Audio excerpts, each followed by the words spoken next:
Ողջույն սիրելի հայրենակիցներ, մենք կրկին եթերում ենք։ Այս վերջին երկու շաբաթը, որ International Academy of Sciences կազմակերպության հրավերով ես գտնվում էի Լոս Անջելեսում, մեր հաղորդումները նվիրված էին Տիգրան Մեծին եւ ինչպես պայմանավորվել էինք, առաջին շաբաթը դուք դիտեցիք Տիգրան Մեծ հայրենապաշտ տիրակալը, փաստագրական, գիտահանրամատչելի ուսումնական ֆիլմը, եւ երկրորդ շաբաթը, որը տրամաբանական շարունակությունն էր, մենք դիտեցինք ձեր հետ միասին Արցախի Տիգրանակերտի պեղումների մասին շատ կարևոր մի հաղորդում, որը շնորհակալությամբ պիտի նշեմ, որ իմ գործընկեր, պատմական գիտությունների դոկտոր պրոֆեսոր Համլետ Պետրոսյանն էր վարում, ինքը հենց Տիգրանակերտի պեղումների, Արցախի Տիգրանակերտի պեղումների ղեկավարն է եւ կարծում եմ այս երկու շաբաթների ընթացքում համայն հայությունը աշխարհում առիթ ունեցավ շատ մոտիկից առնչվելու Տիգրանյան դարաշրջանի հարցադրումներին, խնդիրներին եւ մենք բազմաթիվ հարցեր ունեցանք նաեւ այս կապակցությամբ։ Ես հաջորդ հաղորդմանը եւս կանդրադառնամ այդ հարցերին։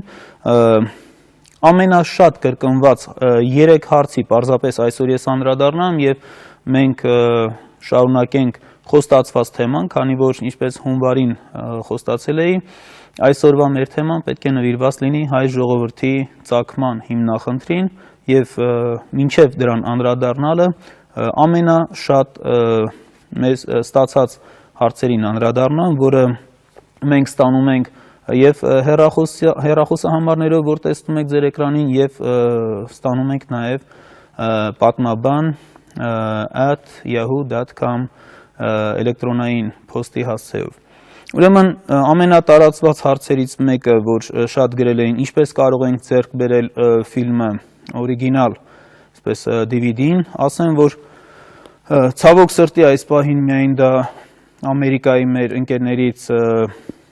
Տիգրան Կիրվանյանն է թողարկումը կազմակերպել գտակ վիդեոյի ուրեմն տնօրենը, որը դուք կարող եք ձեռք բերել մեր Լոս Անջելեսում գտնվող մեր հայրենակիցները կարող են ձեռք բերել այնտեղի ուրեմն DVD-ների խանութներից, նաև գրախանութներից կամ ուղղակի զանգահարելով իրեն 818 427 4060 հեռախոսահամարով Տիգրան Կիրվանյանին Հայաստանում եւ Սփյուռքի մյուս կենտրոններում մեծ այսպես ծավալով տպագրությունը մենք բանակցությունների մեջ ենք, թերևս առաջիկայում կունենանք առիթը ձեզ տեղեկացնելու այդ մասին։ Երկրորդ շատ քանակությամբ ամենամեծ քանակությունը հարցերի, որ եղել է, դա Տիգրանակերտներին է վերաբերում եւ քանի Տիգրանակերտ է եղել եւ քանիսն են հայտնաբերված։ Ֆիլմում այդ դրվագը կար եւ որպեսզի ավելի տեսանելի լինի հեռուստադիտողին, հատուկ մենք քարտեզի վրա էինք ներկայացրել։ Մայրաքաղաք Տիգրանակերտը բավականին մեծ չափով Տիգրանյան դրամներն ենք տեղադրել եւ 7 քաղաք կա հիմնված Տիգրան Մեծի կողմից, նրա անունը կրող եւ հիշում եք ֆիլմից այդ դրվագը ներեցեք ասեմ, որ հայտնաբերված լինելու առումով Մայրաքաղաք Տիգրանակերտի ավերակները կան այսօր Վանալիճից հարավ-արևմուտք, Սիլվան քաղաքն է այսօրվա փոքր քաղաք է եւ ինքս անցած տարի մայիս ամսին երբ որ եղա շատ ցավով տեսա, որ սքանչելի Մայրաքաղաքից մնացած բեկորները, որ մինչ այդ գրքերում էի տեսել սև սպիտակ հին լուսանկարները, հատկապես 1898-99 թվականների Լեհման Հաուպտի եւ Բելքի արշավախմբի կատարած պեղումների հրապարակումների նկարներից հսկայական հատված է պահպանվել, բայց շատ ցավալի վիճակում է գտնվում, որովհետեւ հսկայական սրբատաշ քարերով կառուցված, այսպես մարմար հիշեցնող սպիտակավուն քարերով կառուցված այդ սքանչելի ամրոցը մեկ էլ տեսնում ես շարունակությունը ամրոցի, այսպես փոքր, ինչ որ կրաշաղախով, ինչ որ տնակներ են, հյուղակներ են սարքել եւ այսօր դրա մեջ ապրում են։ Հիմնականում քրդեր եւ հնավայրի տարածքում պատկերացրեք, որ այսպես շատ խղճուկ, ինչ որ տնակներ են սարքվել, որ ամբողջությամբ խեղվում է ճարտարապետական այդ սքանչելի հուշարձանի տեսքը եւ մեր կարևոր խնդիրներից մեկը նաեւ պետք է լինի այսպես միջազգային ուշադրություն հրավիրել, ասենք ՅՈՒՆԵՍԿՕ-ի եւ համարժեք կազմակերպությունների, որովհետև մայրաքաղաք Տիգրանակերտը այսօր գտնվում է խայտառակ, ուղղակի բառիս բուն իմաստով խայտառակ վիճակի մեջ։ Այնուհետև մենք ունենք մայրաքաղաք Տիգրանակերտից դեպի հարավ-արևմուտք գտնվող Տիգրանակերտերից մեկը, որ ֆիլմում հիշում եք քարտեզի վրա կար, նա այսօր Թել Էրմենի հնավայրն է, եւ այսօրվա Հայաստանի տարածքում, այսինքն այսպես ասենք, մեր ազատագրված տարածքներում բարեբախտաբար բացվեց Արցախի Տիգրանակերտը, Ուտիքի Տիգրանակերտը չի բացվել նաեւ Տիգրանավանը,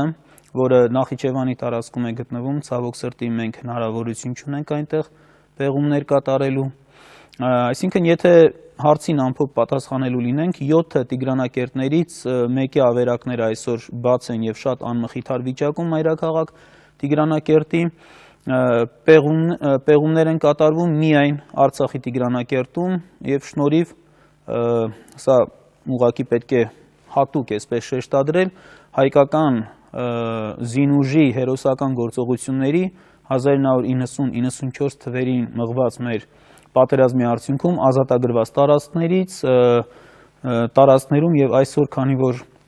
այս տարածքները վերահսկվում են հայկական զորքերի կողմից, բնականաբար մենք ունենք հնարավորություն պեղումները շարունակելու։ Եվ երրորդ հարցը Տիգրան Մեծի որդիների դավաճանությանն էր վերաբերում, մի քիչ մեր ունեցած տեղեկությունները պիտի ասեմ բավականին սուղ են։ Խնդիրն այն է, որ հունահռոմեական աղբյուրներից են մեր ունեցած տեղեկությունները եւ վերաբերում են Տիգրան Մեծի 3 որդիներին։ Առաջինը Զարեհն էր։ Զարեհը, որը Քրիստոսից առաջ 73 կամ 72 թվականին ըմբոստացավ հորդեմ եւ ըմբոստությունը ճնշվեց իհարկե։ Որդին նաեւ մահապատժի ենթարկվեց դավաճանության պատճառով։ Մեզ հասել է մի դրամ շատ նման, ամեն ինչով նման Տիգրան Մեծի դրամին, որի վրա մակագրությունը արքայից արքա Տիգրանի փոխարեն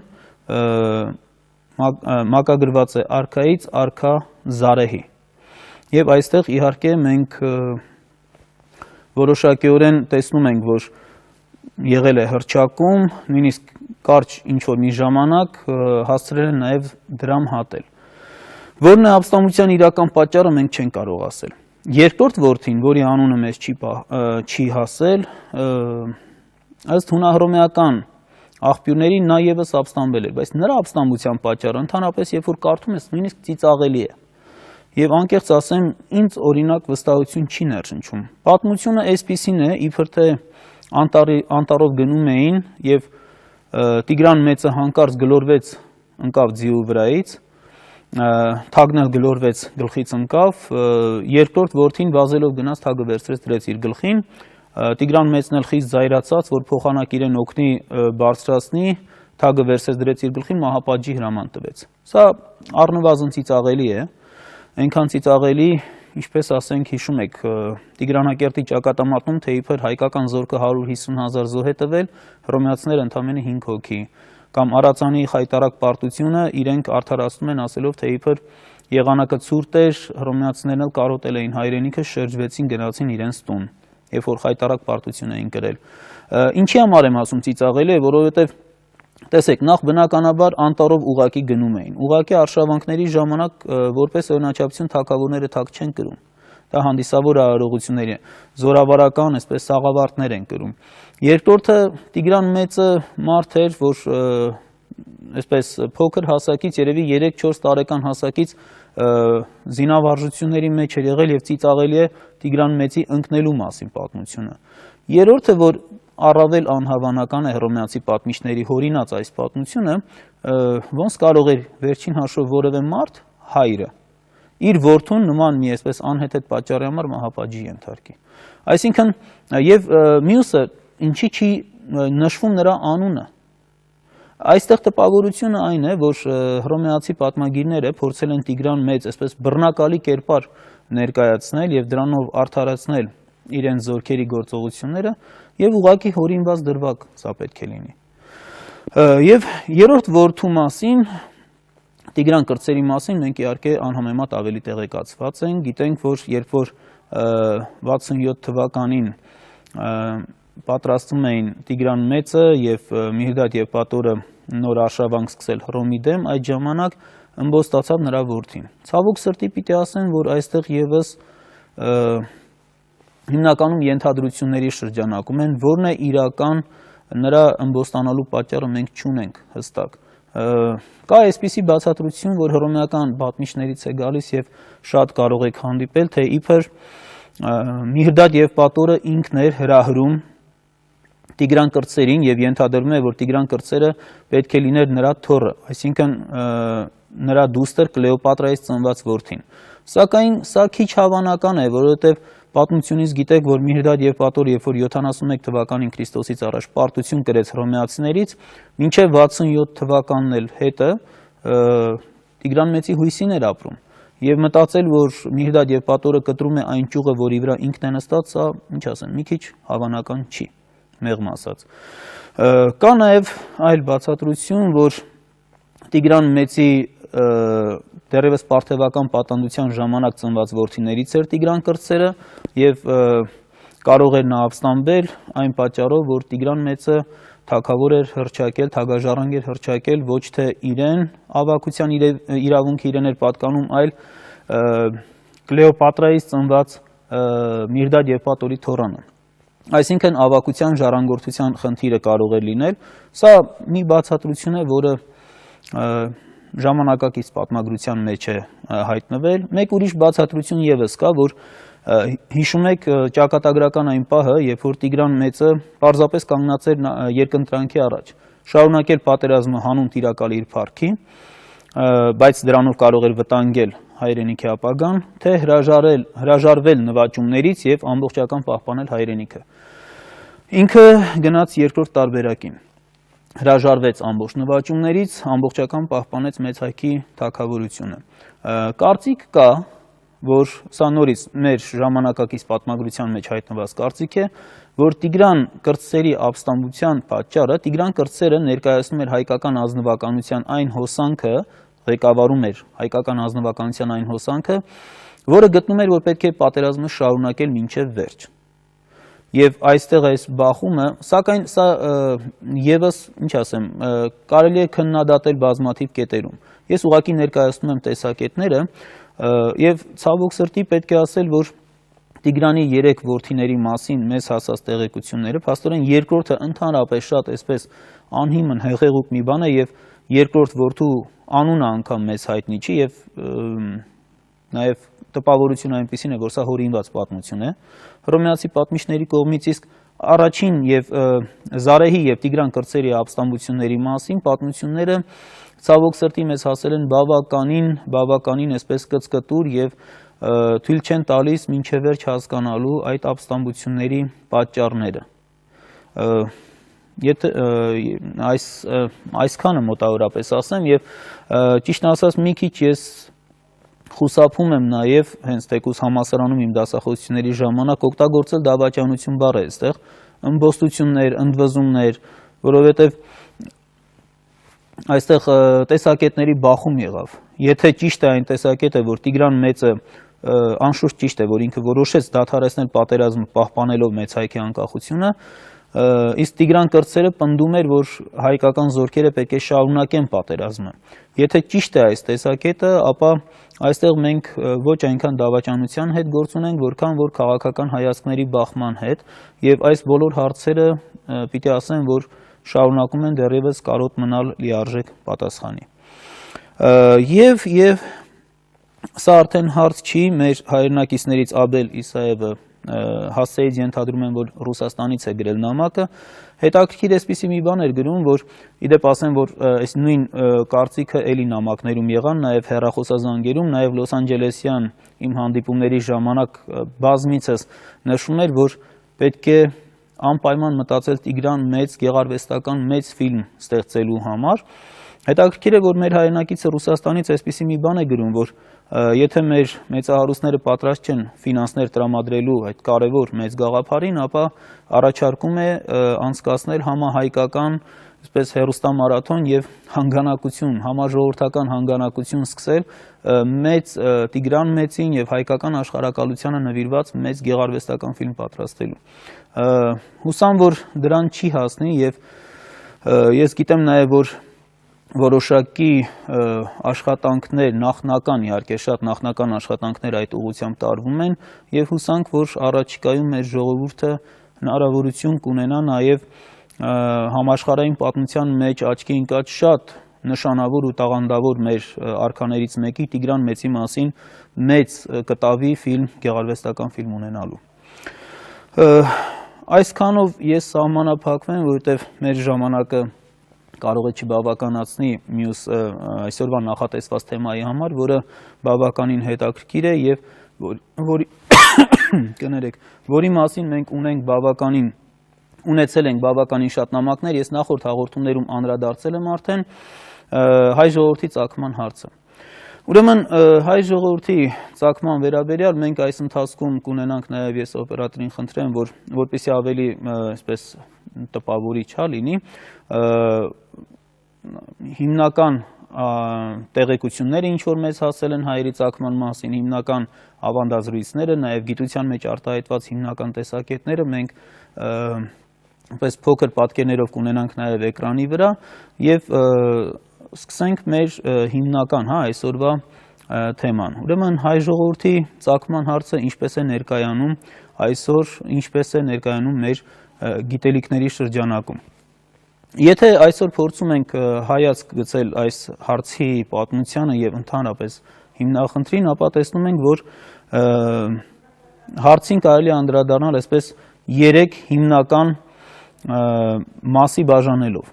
Առաջինը այն է, թե ինչ տեղեկություններ կան հին եւ միջին դարերում հայերի ծագման վերաբերյալ, ինչպիսի ավանդազրույցներ են գրի առնվել եւ հասել մինչեւ մեր ժամանակները։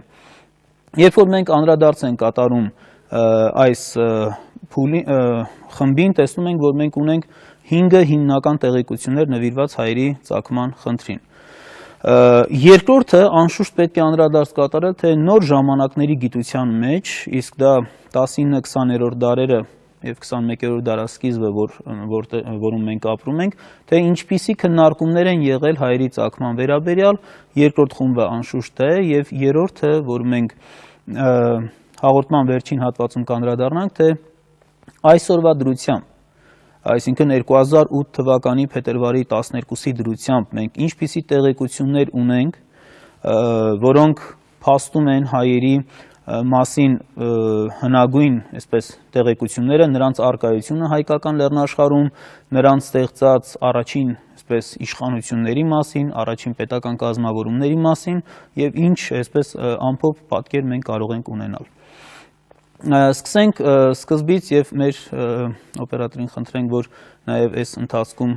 ցուցադրի։ Ուրեմն առաջին բանը մենք որ ունենք գրավոր ավանդազրույցները, քիչ առաջ արդեն ասեցի հայերի ծագման մասին։ Երկրորդ կետը դուք տեսնում եք ձեր էկրանին հայ ժողովրդի ծագման հարցը պատմագրության մեջ եւ երրորդը տեղեկությունները հայերի եւ Հայաստանի մասին։ Ուրեմն անցնենք մեր հիմնական բանախոսությանը եւ ինչ տեղեկություններ ունենք գրի առնված հին եւ միջին դարերում։ Տեղեկությունները բաժանվում են 5 խմբի, ավելի շուտ ասենք, որպես սկզբնաղբյուր արժեքավոր են 5 ավանդազրույցներ։ Խնդրենք պատկերը ցույց տրվի եւ ընթացքում նաեւ խոսենք այս մասին։ Ուրեմն հայկականը բնականաբար առավել կարևորը, երկրորդը հունական ավանդազրույցն է, երրորդը հրեական ավանդազրույցը կամ հին եբրայական ավանդազրույցը, չորրորդը վրացական եւ 5-րդը արաբական ավանդազրույցը։ Այս հերթականությունը մի քիչ պայմանական է, պայմանական այն իմաստով, որ դասավորված են ըստ գրի առնվելու ժամանակագրության։ Հայկականը իհարկե առանձնացված է բոլորից, հունականը,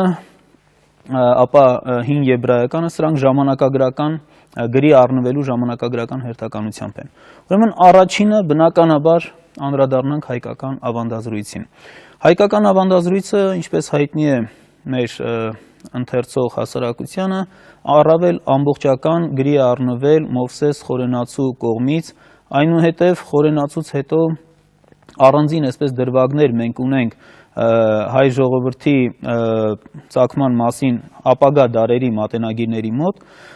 եւ որոնք ամբողջացրեց Միքայել Չամչյանցը իր եռահատոր հայոց պատմություն կոթողային աշխատության մեջ, որը լույս է տեսել 1785 թվականին Վենետիկում մխիթարյան հայրերից տաղանդավոր մեր պատմագիրը, որը իրավամբ համարվում է նոր ժամանակների խորենացին Միքայել Չամչյանցը, հայ նոր պատմագրության հայրը։ Ուրեմն ինչպես ենք մենք տեսնում խորենացու պատմության մեջ հայերի ծագման մասին ավանդազրույցը։ Ուշադիր ընթերցելուց անմիջապես ընթերցողի աչքին կզառնի Մարաբաս Կատինայի մատյանում պահպանված շատ կարևոր մի հատվածը, որ հիմա էկրանին դուք կտեսնեք, որ առաջին աստվածներից առաջինները զորավոր էին, մեծամեծ գործերի պատճառ, նրանք փաստորեն արարչագործության այսպես առաջին փուլի ներկայացուցիչներն էին եւ նրանցից առաջ եկավ հսկաների սերունդը, որոնցից մեկն էր Հայկ Նահապետը։ Սա խորենացի մատյանում պահպանվել է եւ ես ուզում եմ հատուկ այստեղ ընդգծել աստվածներից արտահայտությունը։ Աստվածներից, այսինքն մենք այստեղ որոշակիորեն տեսնում ենք, որ գործ ունենք բազմաստվածության, այսինքն նախաքրիստոնեական ժամանակաշրջանի պատկերացումների հետ։ Եվ այստեղ դուք հիմա տեսնում եք, որ աստվածներից բառը ընդգծված է Մարաբաս Կատինայի մատյանից։ Որ Աստծո որդին էր Հայկը։ Ցավոք սրտի մեզ հասած հայկական ավանդազրույցը չի մանրամասնում։ Բարեբախտաբար 19-րդ դարի վերջին եւ 20-րդ դարում վերծանված հնագույն միջագետքյան աղբյուրներում պահպանվել է տեղեկությունը եւ մենք կարողանում ենք լրացնել այդ բացը։ Այս աղբյուրների մանրամասն ուսումնասիրությունը ցույց է տալիս, որ Հայկ Նահապետը որդին էր Հայա Աստծո կամ Հայ Աստծո, որը միջագետքյան աղբյուրներում ներկայանում է որպես աստվածներից իմաստնագույնը, առաջին 7 մեծ աստվածներից մեկը, որը կավից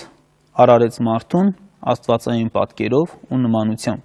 Այս խոսքերը ձեզ անշուշտ կհիշեցնեն Աստվածաշնչի Ծննդոց գիրքը եւ բոլոր ուսումնասիրողները դրա վրա ուշադրություն դարձրել են, ընդ որում պիտի ասել, որ շումերական գրավոր աղբյուրները, որոնք տեղեկացնում են Հայա Աստծո այս արարչագործության մասին, մարդկային ցեղը ստեղծելու մասին, գրի են առնվել մոտ 1000 տարի ավելի վաղ, քան հին կտակարանի մեզ հասած ձեռագրերը։ Եվ այստեղ իհարկե շատ կարևոր են դրանք, մանավանդ որ ուղղակիորեն առնչվում են մեզ հետ։ Մենք դեռ կանդրադառնանք Հայկ եւ Հայ Աստծուն եւ նրա որդի Հայկ Նահապետին, այստեղ ուղղակիորեն արձանագրենք միայն այն, որ մեր հնագույն ավանդազրույցը, նախաքրիստոնեական ավանդազրույցը մեր ազգի ծագումը ներկայացնում է այսպես. մենք որդիներն ենք արարչագործ Հայ Աստծո եւ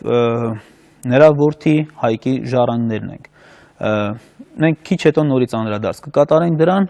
սակայն հիմա միանգամից անցում կատարենք երկրորդ փուլին։ 301 թվական է գալիս, քրիստոնեությունը հռչակվում է պետական կրոն Հայաստանում եւ անշուշտ այստեղ պետք է գա մյուս հարցադրումը։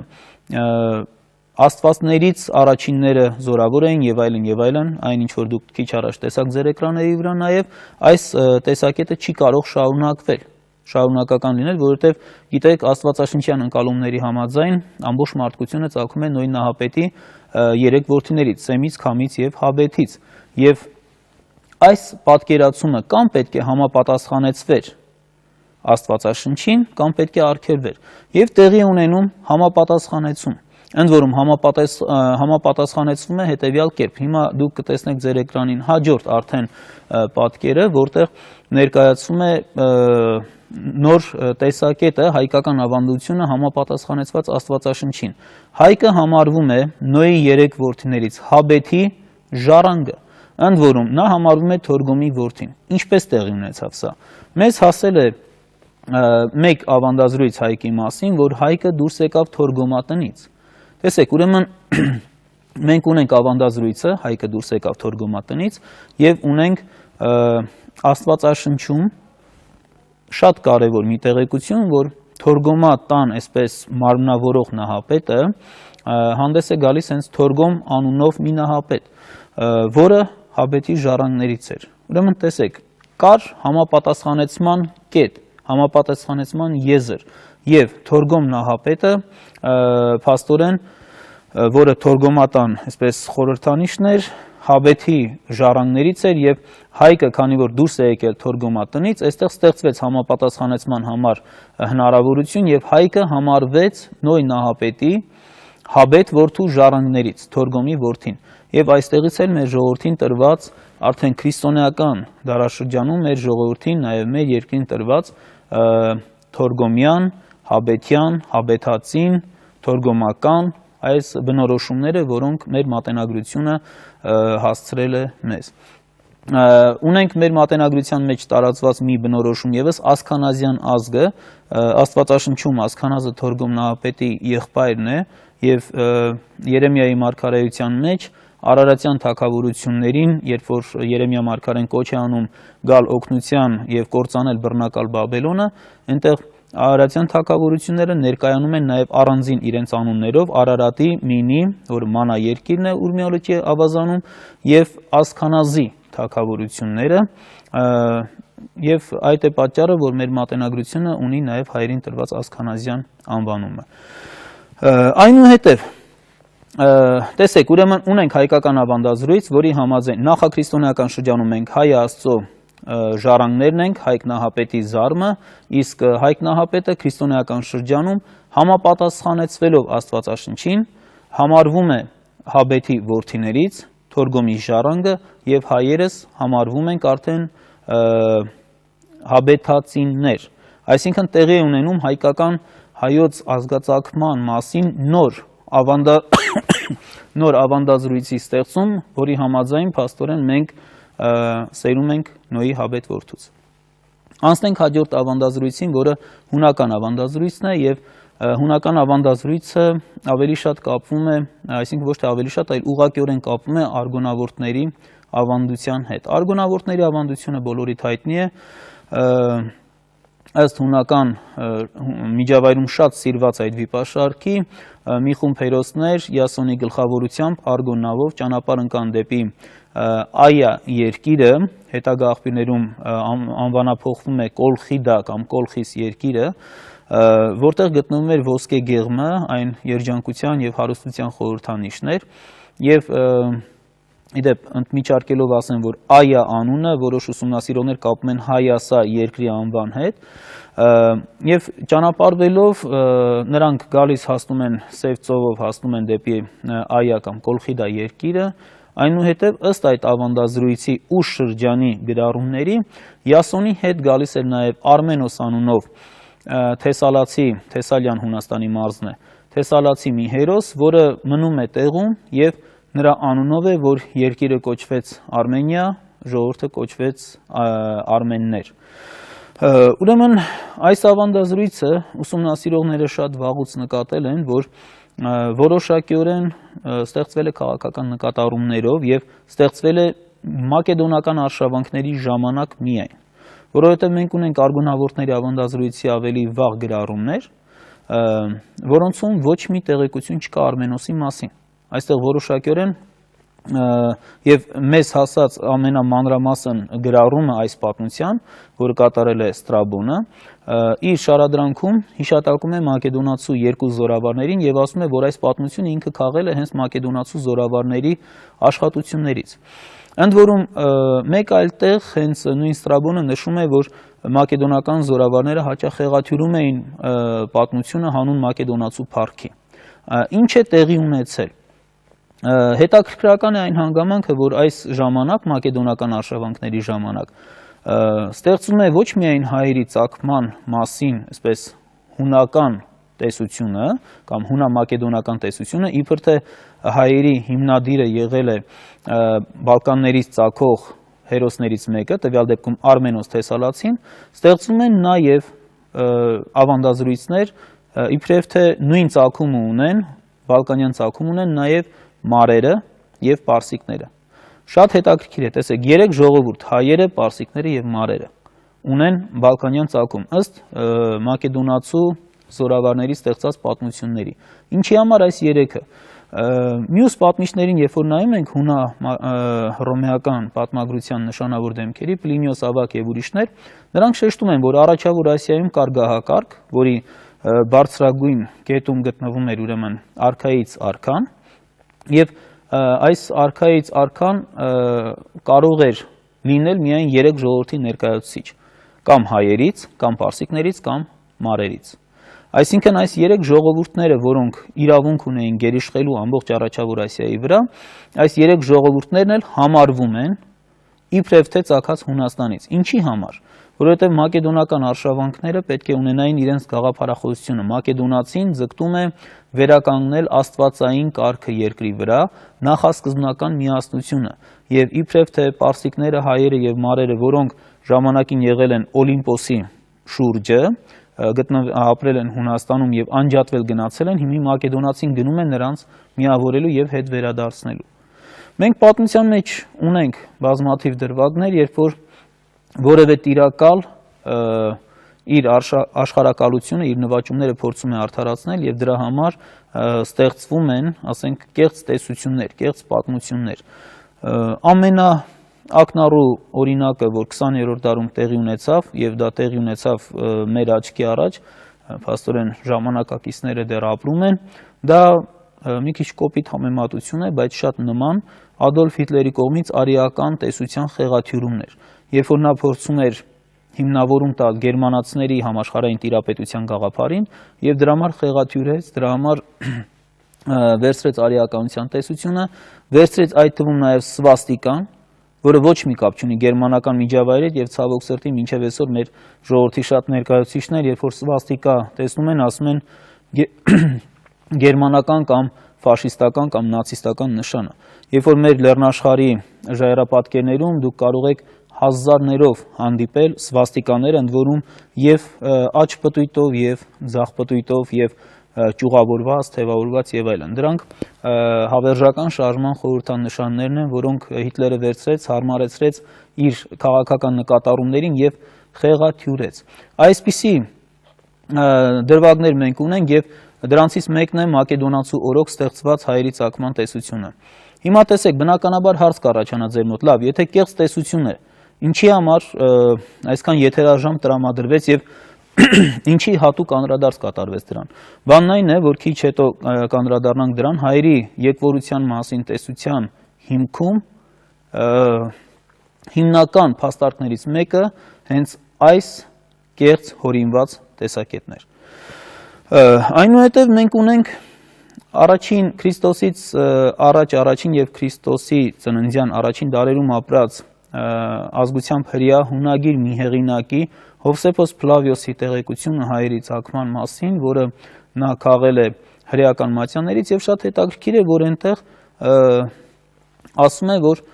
Հայաստանը հաստատվեց Ուրոսի կողմից, որը Արամ Նահապետի որդին էր։ Այս անունները Ուրոս Արամի որդի։ Շատ հետաքրքիր է եւ գիտության մեջ փորձել են տալ մեկնաբանություններ Ուրոս անվան մեջ այդ օսը համարելով հունարենի վերջավորություն,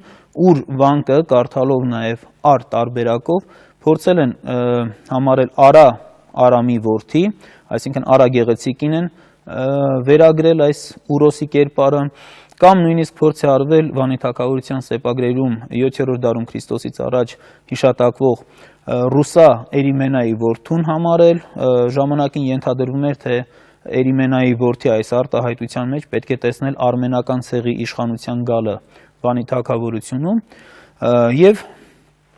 մինչեւ այսօր էլ հայտնի չի, թե որտեղից վերցրեց Հովսեփոս Փլավիոսը, բայց տեղեկության վաղեմությունը շատ հետաքրքիր է, որ հայերը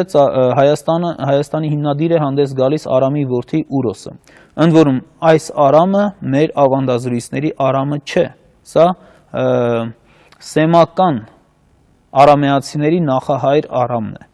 Այսինքն սեմի ժառանգներ ենք մենք համարում հրեական ավանդազրույցում։ Այլ կերպ ասած, հրեական ավանդազրույցը մեզ հայերից համարում է իրենց ազգակից։ Թե որտեղից է դա գալիս, մենք ցավոք սրտի լրացուցիչ տեղեկություն չունենք։ Հաջորդ ավանդազրույցը մենք մի քիչ արագ անցնենք այս ավանդազրույցներով, վրացական ավանդազրույցն է, որը մի տեսակ կովկասյան ժողովուրդների բարեկամությունը փառաբանող ավանդազրույց է, ըստ դրա ուրեմն Հաբեթի ժառանգներից Թարգամոս նահապետը, սա նույն Թորգոմ նահապետն է, ուներ 8 որդի, 8-ից ավագագույնը Հայոսն էր, մյուս կրտսեր 7 եղբայրները նրա այսպես իշխանության ներքո էին գործում եւ Հայոսից առաջ եկան հայերը, իսկ մյուսներից կովկասյան 7 ժողովուրդներ, ընդ որում իրենք վրացիները երկրորդ տեղում են իրենց հիշատակում, Հայոսի կրտսեր եղբայր Քարթլոսը դարձավ վրացիների նահապետը։ Որտեղից է սա գալի, վրաց մատենագիրները 9-ից 11-րդ դարերի բազմիցս հիշատակում են, ամենամանրամասնը ունի Լեոնտի Մրովելին եւ բազմիցս հիշատակում են ուրեմն այս ավանդազրույցը եւ ավանդազրույցի մեջ որոշակիորեն մենք տեսնում ենք ժամանակի քաղաքական պատկերը։ Տեսեք, վրացիները, որ գիտեք, բավականին ամբիցիոզ ժողովուրդ են եւ այսպես ամեն ինչ պատրաստ են անելու իրենց առաջնությունը շեշտել եւ հայերին վերջում դնելու, այստեղ մենք տեսնում ենք, որ ընդհակառակը հայերը ավակն են եւ վրացիները հանդես են գալիս որպես մեր կրտսեր եղբայրներ։ Պատճառն այն է, որ 9-ից 11-րդ դարերում Բագրատունիների թագավորության ժամանակաշրջանը, երբ որ Բագրատունիները գերիշխում էին հայկական Տավրոսից մինչև Մեծ Կովկասի լեռները եւ Բագրատունիների կրտսեր մի ճյուղը Ատռներսեհ Բագրատունու գլխավորությամբ 897 թվականին հիմնեց վրաց Բագրատունյանց թագավորությունը եւ փաստորեն նրանք իսկապես հանդես էին գալիս որպես մեր կրտսեր ճյուղի ներկայացուցիչներ եւ այստեղ մենք ունենք բնականաբար ժամանակի քաղաքական իրականության ուղղակի արտահայտությունը։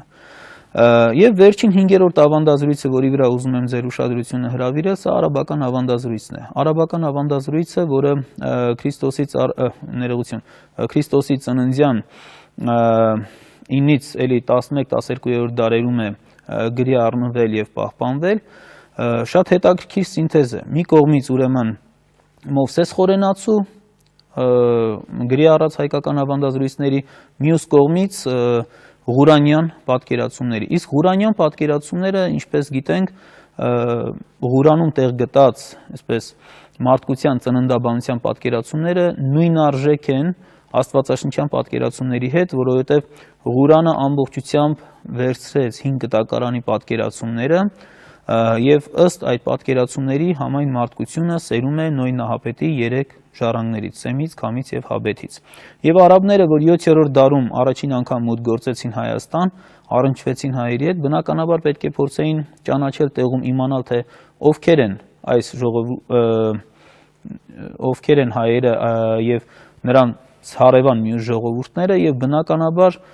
ծանոթ լինելով Աստվածաշնչին եւ արդեն խորենացու հայոց պատմության մեջ տեղ գտած հայկական ավանդազրույցին հասկանալիորեն նրանք ստեղծեցին իրենցը ըստ այդ տեսության հայերի նախնին հանդես է գալիս Արմինի անունով,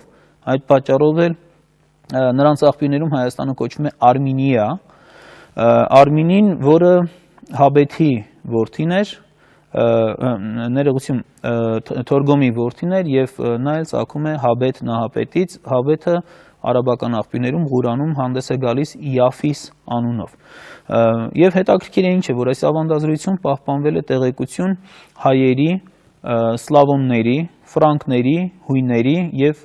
Կասպից ծովի ավազանում բնակվող պարսիկների ազգակցության մասին։ Շատ տարօրինակ է ինչի համար, որովհետեւ շատ մեծ հեռավորության վրա ապրող այդ ժողովուրդները բոլորը իսկապես ունեն հնդեվրոպական ծագում։ Թեպետ տարբեր դավանանքներ ունեին, մեծ հեռավորության վրա են գտնվում, բայց որտեղից է տեղ գտել արաբական աղբյուրներում հնդեվրոպական միասնության մասին հիշողությունը։ Մեր հեղինակներին պարզապես հիշեցնեմ, որ հնդեվրոպական միասնությունը քայքայվել է Քրիստոսից առաջ 5-ից 4-րդ հազարամյակներում, իսկ արաբների արշավանքը դեպի Հայաստան եւ արաբական աղբյուրների այս գրառումը վերաբերում է Քրիստոսի ծննդյան առաջին հազարամյակի վերջին։ Այսինքն 5-6 հազար տարվա հեռավորության տեղեկությունը ինչպես է հասել արաբական աղբյուրներին, մեզ մնում է անհայտ։ Սրանք են այդ հիմնական տեղեկությունները։ Դրանից հետո մենք ունենք այս տեղեկությունների կրկնություններ, ասենք օրինակ պարսկական աղբյուրներում, հատկապես 16-17-րդ դարերի հեղինակների մոտ կրկնվում է արաբական ավանդազրույցը, որի համաձայն հայերը հանդես են գալիս որպես Իաֆիսի ժառանգներ, Արմինի որդիները, որը արաբական ավանդազրույցի պարզ կրկնությունն է։ Այս իրավիճակը ուրեմն շարունակվեց եւ մենք հիմի գանք երկրորդ հատվածին մեր այս հիմնական թեմայի եւ պիտի խնդրեմ մեր օպերատորին հիմա այսպես իրար հետևից մենք կխոսենք եւ այս ընթացքում նաեւ ցույց տա պատկերները 5-րդ դարից մինչև 10-րդ դարավերջը հայոց ծագումնաբանության խնդրում մենք տեսնում ենք, որ անառարկելի ճշմարտություն է դիտարկվում Մովսես Խորենացու մատյանում տեղ գտած հայոց ծագումնաբանության զրույցը։ Սա փաստորեն հայերի ծագման մասին կարելի ասել Աստվածաշնչի հետ համապատասխանեցված ավանդազրույցն է։ Այնուհետև գալիս է 10-րդ դարավերջ եւ մենք ունենք նոր տեսություններ, հիմա դրանք իրար հետևից այսպես մենք կտեսնենք թարթվելով, նշանավոր գերմանացի գիտնական Յենսենը առաջ է քաշում մի տեսակետ, որ հայերի հայ անվանումը ծագել է խեթերի հաթի ցեղանունից, քանի որ հնդեվրոպական նախալեզվից հայերենին անցման ժամանակ տ կամ თ հնչյունը վերածում է ե-ի, ասենք պարզ օրինակներ կան, մատեր արմատը հայերենում դառնում է մայր, տն վերածում է ե-ի եւ բազմաթիվ այսպիսի օրինակներ կան, դրա հիման վրա հաթի հայ անցումը ենթադրում էր, որը հետագայում մի քանի այլ հեղինակներ փորձեցին նորից այսպես վերարծարծել, սակայն սա գիտության մեջ քննություն չբռնեց, որովհետև խեթական աղբյուրների մանրամասն վերլուծությունը հետագայում ավելի ուշ արդեն 1920-30-ական թվականներին եւ դրանից հետո ցույց տվեցին, որ խեթերի հետ միաժամանակ ապրել են հայերը կողք կողքի եւ իրենց պետությունը կոչվել է Հայասա։ Այսինքն հայ անունը արդեն կա հիշատակված հենց խեթական աղբյուրներում, ուստի այս տեսակետը քննություն չբռնեց, սակայն բավականին շատ արծարծվեց, երևի մոտ 20-30 տարվա ընթացքում տարբեր հեղինակների կողմից արծարծումներ ունեցավ, հետագայում վերջերս նույնպես 20-րդ դարի երկրորդ կեսին Իգոր Ձյակոնովը դրան անդրադարձավ, վերջերս Արմեն Պետրոսյանն է դրան անդրադարձել այս տեսակետին, բայց պիտի ասել, որ սա այլևս ընդհանուր ընդունելություն գտած տեսակետ չի եւ անհատական տեսակետ է։ Այնուհետև հաջորդ տեսակետը մենք հիմա կտեսնենք մեր էկրանին, դա 10-րդ դարավերջին, 20-րդ դարի սկզբին ստեղծվեց հայերի ծագման մասին մի տեսություն, իբրև թե նրանք ներգաղթել են Բալկանյան թերակղզուց, որտեղ տեղադրվում էր ուրեմն հնդեվրոպական նախահայրենիքը, եւ իբրև թե այս ընթացքում միայն նվաճել են Ուրարտուի տարածքը եւ 6-րդ դարում ստեղծել իրենց պետությունը, որը Երվանդունյաց թագավորությունն է։ Ասեմ, որ այս տեսակետը հետագայում լիարժեքորեն ցույց տվեց, որ ոչ մի հիմք չունի, բացարձակ ոչ մի հիմք չունի։ Ստեղծվեց ինչի հիման վրա։ Վանի թագավորության սեպագրերը վերծանվեցին եւ ընթերցվեցին ոչ հայերենով։ Եվ դա հիմնական պատճառներից մեկը դարձավ, որպեսզի Վանի թագավորությունը կամ Ուրարտու Արարատ թագավորությունը համարվի ոչ հայկական։ Քանի որ 10-րդ դարավերջին շատ տարածում գտավ, մեծ տարածում գտավ հնդեվրոպական նախահայրենիքը, ուրեմն առաջավոր Ասիայում ներողություն Բալկանյան թերակղզում տեղադրելը, հայերն էլ հնդեվրոպացիներ են, ստեղծվեց հայերի գաղթի մասին տեսությունը։ Ուրեմն հայերը եկել են Բալկաններից եւ դրան նպաստեց այ քիչ առաջս ասած մակեդոնացու արշավանքների ժամանակ հորինված այն տեսակետը, թե իբր նրանք արմենոս թեսալացու ժառանգներն են։ Սա մակեդոնացու քաղաքական այսպես խոհանոցից դուրս եկած մի տեսություն էր եւ գումարվեցին, տեսեք, մի կողմից սեպագրերը ընթերցվեցին ոչ հայերեն, հնդեվրոպական նախահայրենիքը տեղադրվում էր Բալկանյան թերակղզում եւ հունական աղբյուրներն ասում էին, որ հայերը եկել են Բալկանյան թերակղզուց, ներգաղթել են դեպի հայկական լեռնաշխարհ եւ ստեղծվեց հայերի եկվորության մասին տեսակետ։ Սա իհարկե ամբողջությամբ ցույց տրվեց, որ սխալ է, սակայն ինչի համար եմ սա հիշատակում։ Ամբողջ խնդիրն այն է, որ մինչև այսօր թուրք հեղինակները շահարկումներ են անում եւ մեջբերումներ են անում նաեւ այն հայ պատմաբաններից, հայագետներից, որոնք ժամանակին հետևել են այս տեսությանը եւ ինչ են անում, վերցնում են, ասենք, հարցադրումներ, ովքեր են հայերը, այդ մասին հենց լսենք հայ հեղինակներին։ Մեջբերումներ են անում, թե իբր հայերը եկել են, գրավել են Ուրարտուն իբրև թե ոչ հայկական Urartun եւ ստեղծել են իրենց պետությունը եւ դրանից եզրակացություն են անում, թե տեսեք հայերը առաջին ցեղասպան ժողովուրդն են։ Նրանք ոչնչացրել են ուրարտացիներին, ինչ է պատահել, հետո իրենք եկել են եւ քշել են հայերին։ Ընդ որում իրենց դասագրքերում նաեւ անհեթեթ միտքը կգտնեք, թե իբր թուրքերը ուրարտացիների ուղիղ գծով ժառանգներն են։ Ընդ որում իրենք իրենց եւ շումերների ժառանգ են համարում, եւ խեթերի, եւ խուրիների, եւ ուրարտացիների, թեպետ բացարձակապես ոչ մի կապ չունեն, սա պարզապես իրենց մոտ պետական քարոզչություն է։ Եվ մենք տեսնում ենք, որ այս տեսակետը, որ ոչ մի գիտական հիմք չուներ, մինչև այսօր շահարկվում է պատմության թուրք կեղծարարների կողմից։ Այնուհետև հաջորդ տեսակետին մենք անդրադառնանք, ինչ տեղի ունեցավ, ուրեմն Յոզեֆ Մարկվարտը, որ մեծ նշանավոր արևելագետ հայագետ է, ուշադրություն դարձրեց, որ Հոմերոսի Իլիականում հիշատակվում են արիմները եւ նրանց բնակության շրջանը Փոքր Ասիայում գտնվող Արգեոս լեռան շրջակայքն է։ Ինչն է հետաքրքիր, տեսեք, Արգեոս լեռան շրջակայքը, քանի որ հայերի ծագման մասին տեսությունը, այսպես քաղաքացիություն ստացավ, սա ոչ թե համարվեց հայերի բնակության այսպես լայն մի նախնական շրջանի հիշատակություն, այլ մեր մի շարք հեղինակներ, օրինակ Հակոբ Մանանձյանի մոտ, որը արմենների գաղթ է Բալկաններից դեպի Հայաստան, նույնիսկ քարտեզ այսպես դրեց եւ գծեց, ամբողջ ճանապարհին ինչքան որ արմ հիմքով տեղանուններ կային, այդ մի գծով միացնելով նման գաղթի ճանապարհ ստացավ եւ ինքը Մարկվարտի այս հետաքրքիր դիտարկումը համարեց, որ ուրեմն սա հայերի ճանապարհին միջանկյալ մի հիշատակություն է եւ դա ներգաղթի ճանապարհի մի հիշողությունը պետք է լինի, ինչը որ հակասության մեջ մտավ, բնականաբար արդեն 8-ից 6-րդ դարերում հայերի ներգաղթի տեսության հետ, որովհետև եթե 8-րդ դարում նոր միայն նրանք դուրս են եկել Բալկանյան թերակղզուց, ապա ինչպես էին դրանից 500 տարի առաջ 13-րդ դարում, 13-12-րդ դարերում հիշատակվում Արգեոս լեռան շրջանում, որը Կապադովկիայի շրջանն է, հայկական լեռնաշխարհից արևմուտք ընկած շրջանն է։ Եվ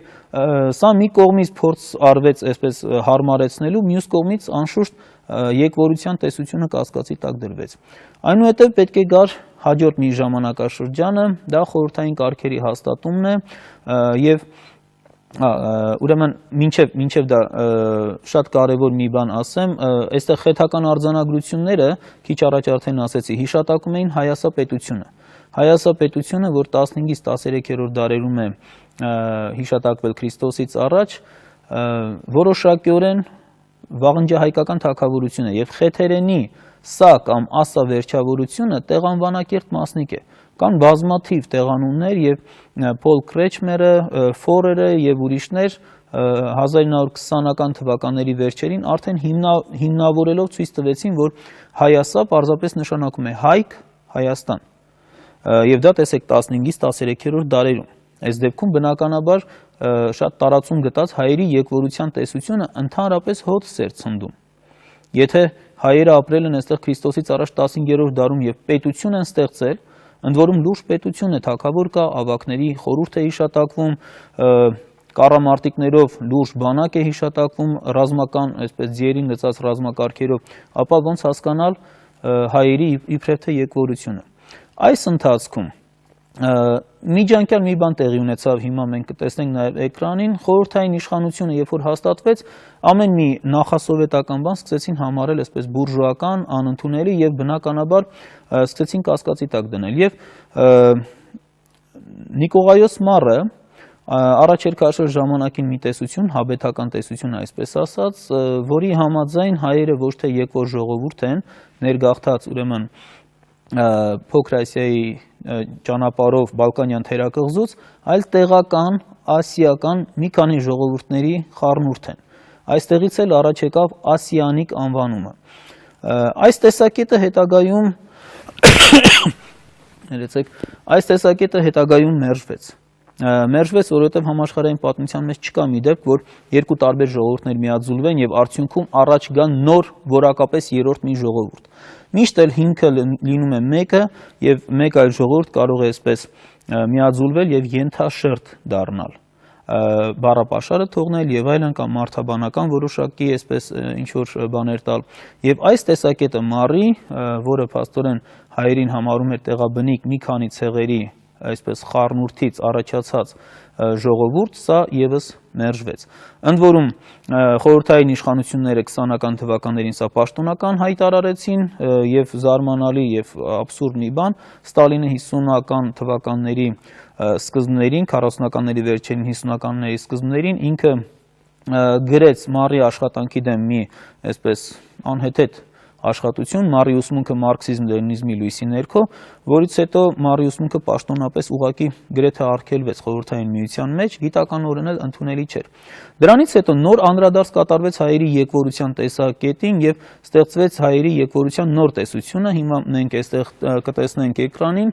ըստ որի հայերը պետք է ներգաղթած լինեն արդեն 12-րդ դարում Քրիստոսից առաջ։ Ինչի 12-րդ դարում, որովհետև այդ ընթացքում հիշատակվում է Բալկանյան թերակղզուց հայերի,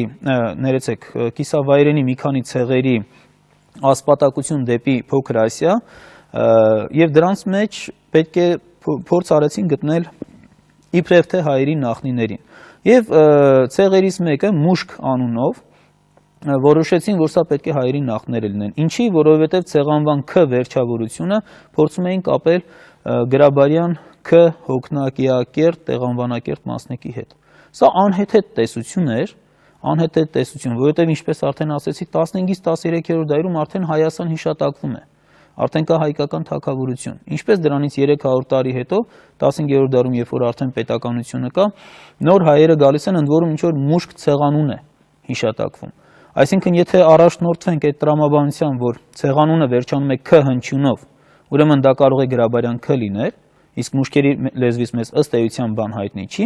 այդ դեպքում աշխարհում ինչքան ցեղանուն կա, որ վերջանում է Ք-ով, պիտի ասենք հայ են։ Այդ թվում նաև ասենք թուրք։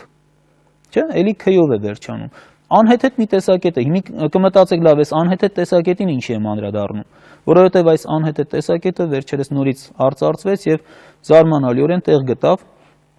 ամերիկյան բուհերում այսօր դասավանդվող History of Armenian People երկաթորյակի մեջ, որի վաղ շրջանի բաժինը գրել էր Ջեյմս Ռասելը, որը բաժինը կոչվում է հայ ժողովրդի ծագումը եւ ուրարտում, ոչ հնագույն շրջանի մասնագետ է, ոչ սեպագրագետ է, զարմանալիորեն նրան էր տրված գրելու այդ բաժինը եւ խայտարակ սխալներով, անհեթեթություններով գրված մի բաժին է, որտեղ ի թիվս այլ անհեթեթությունների եւ սխալների տեղեր գտել նաեւ այս տեսակետը,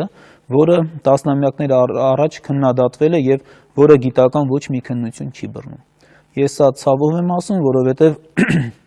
այսօր ամերիկյան բուհերում ուսանողները, ովքեր որ ուզում են ծանոթանալ հայերի ծագման հետ, պետք է վերցնեն այս երկաթորյակը եւ բացելով առաջի բաժինը կարդան այդ անհեթեթ տեսակետը։ Հուսանք, որ գոնե առաջիկա հրատարակություններում այս անհեթեթությունը կուղղվի։ Այնուհետև ի վերջո սա էլ մերժվեց եւ 1970-ական թվականներից կրկին վերադարձ կատարվեց այն տեսակետին, որ հնդեվրոպական նախահայրենիքը պետք է գտնված լինի Առաջավոր Ասիայի հյուսիսային շրջանում, որը հայկական լեռնաշխարհն է, Փոքր Ասիայի արևելյան շրջանները, Միջագետքի հյուսիսը եւ Իրանի հյուսիս-արևմտյան շրջանները։ Այստեղ հայերի ծագումնաբանության հարցը բնականաբար ինքնըստինքյան ընկնում էր իր տեղը, մանավանդ որ Քրիստոսից առաջ 5-ից 4-րդ հազարամյակներում հստակ մենք տեսնում ենք այս տարածաշրջանում է գտնվել հնդեվրոպական նախահայրենիքը, հայերն էլ հնդեվրոպական ժողովուրդ են, հետևաբար այնտեղ շարունակել են գոյություն ունենալ։ Այս տեսակետը ավելի ու ավելի ամրապնդվեց եւ այսօր ավելի է ամրապնդվում։ Մանավանդ որ անցնենք երրորդ վերջին փոքր մի բաժնին, ինչ եմ ասում փոքր, մենք հիմա էկրանին կտեսնենք հայերի մասին այսօր մեր ունեցած հնագույն տեղեկությունները, բայց մենք դրանց հետո անդրադարձ կկատարենք մեր հաղորդումներում։ Ուրեմն ինչ տեղեկություններ ունենք։ Շումերական արձանագրություններում հիշատակվում է Հայաստանի առաջին պետական կազմավորումը Արատտա երկիրը Քրիստոսից առաջ 28-27-րդ դարերում։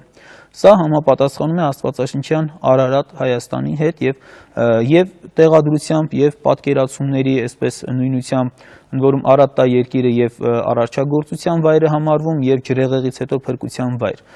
Արատտայի երկիրը գրվում էր նաև Սուբուր Սուբարտու անվան գաղափարագրով, որը ըստ աքադական աղբյուրների հիշատակվում է Վանա լճի ավազանում։ Այսինքն այստեղ մենք եւս ունենք միևնույն համապատասխանությունը։ Հիմա մենք նայենք հաջորդ ուրեմն մեր պատկերը։ Սուբուր Սուբարտուն ինքը երկլեզու արձանագրություններում համարժեք է համարվում Հայա երկրի հետ։ Հայա երկիրը փաստորեն մեր ժողովրդի ինքնանվան հետ է կապվում, նաև զուգահեռներ մենք ունենք Հայա Աստվածը շումերական դիցաբանության մեջ, մենք ունենք նաև Հայայի որդիների մասին տեղեկությունները էբլայական աղբյուրներում, այնուհետև մենք հիմա դիտենք հաջորդը Արմանի երկրի մասին տեղեկությունները ունենք Քրիստոսից առաջ 24-23-րդ դարերում, ընդ որում աքադական աղբյուրներում Արմանում ձևով է հիշատակվում, իսկ էբլայի աղբյուրներում հյուսիսային Սիրիայից գտնված հիշատակվում է Արմի ձևով, եւ ի վերջո մենք տեսնում ենք, հիմա մենք հաջորդ պատկերն դիտենք, մենք տեսնում ենք, որ այս ամբողջ տեղեկությունները, երբ որ մենք ամփոփում ենք, Հայա Աստվածը, նրա որդին Հայկ Նահապետն է հիշատակվում, որը հնագույն ժամանակներում, երբ որ Աստված էր համարվում, շումերական աղբյուրում կոչվում էր նաև Դումուզի, հարազատ որդի, իսկական որդի, եւ Արատտայի գերագույն հովանավոր աստվածությունն է։ Ամփոփենք վերջին մի բանով, Քրիստոսից առաջ 28-23-րդ դարերում մենք տեսնում ենք, որ հայկական լեռնաշխարհում հիշատակվում են Արատտա, Հայա, Սուբուր եւ Արմանում երկրները։ Սուբուրը դադարում է հիշատակվելուց առաջին հազարամյակից, իսկ Արատտան դառնում է Արարատ, Արմանին Արմենիա, Հայան Հայաստան։ Եվ միանշանակորեն այս բոլոր փաստերը գալիս են մեզ ցույց տալու, որ հայերը տեղաբնիկ ժողովուրդ են, առնվազն Քրիստոսից առաջ 5-ից 4-րդ հազարամյակներից ապրում են, գրավոր հիշատակվում են հայկական լեռնաշխարհում, իսկ 3-րդ հազարամյակի սկզբից սկսած այստեղ ստեղծել են իրենց պետականությունը, կերտել են իրենց մշակույթը։ Այսքանով ավարտենք այսօր, կշարունակենք հաջորդ շաբաթ։ Շնորհակալություն, բարին բոլորիս հետ։